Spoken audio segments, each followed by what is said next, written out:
Good morning. In this second set, we would be focusing on the questions which were asked in your NET paper 1, the January examination which was conducted. So, in the previous set, we already discussed some of the kind of questions that were asked. Moving forward to our next set, where we would focus on different variety of questions. And here, the first question deals with the style of communication. Now, if a person expresses their feelings straightforwardly, saying no for what they don't want, saying yes for what they want, and doing the things in the best interest, respecting the rights and opinions of others, this is what is called as assertive style, and what has been basically the definition of assertive style.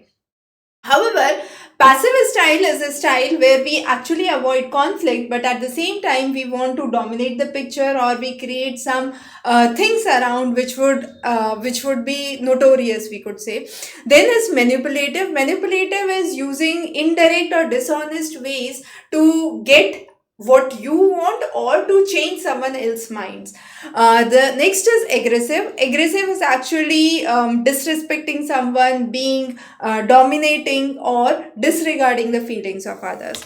The next is, which of the following elements is the fastest memory element? Now the choices are in the sequence, well in the sequence. So registers are the fastest, followed by cache, followed by RAM, followed by hard disk drive. Now registers actually are the ones that store the data temporarily during the execution, and therefore they are the fastest. Then comes the cache, which is the temporary storage, and it's actually a buffer between RAM and CPU.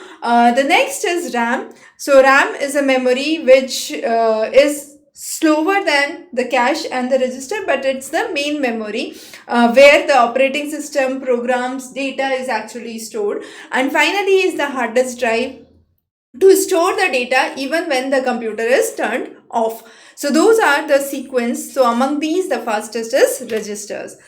Now, this was a similar question which was asked back in 2022. We had covered a specific lecture updated for 2023. You can find that in the lecture series on doorstep for paper 1. Now, these kind of questions, how do you answer, is really, really important. Width of width. Now this is actually see or refer. So I actually have something which I have cited before. So when I say width, that means I am citing to the same thing which I have already done before. So just see or refer that thing. Off-site. Now off-site means in the work which has actually been cited. So in the work it's cited, and that indicates that the same source is being cited again. Id. Now, id and ibid are very, very important. So, id actually means the same. So, it's the same thing. The same source is being used consecutively, and ibid is actually the same work cited just above. That means it's in the same place. So, difference between id, it's the same, and ibid, it's in the same place, or it is actually the multiple sources are cited consequently, but consecutively, but they are all the same, we can say. So the same work cited just above would be the ibid. Now these are the correct matches. The next is one of the works by McClellan, and this talks about understanding media, the extension of man. So here he explores how media technology actually explores the human perception, communication and culture, and he gave the word a phrase which was called as the medium is the message, that says the medium itself is one of the important things that actually carries the content, shapes how we perceive it, how we understand it. The next is, which of the following is the first university established in 1916 exclusively for women? Now this university is SNDT University, Mumbai. This was established back in 1960. Srimati Nathibai Damodar Thackeray Women University, and is considered as India's first women university and even the first women university in the world.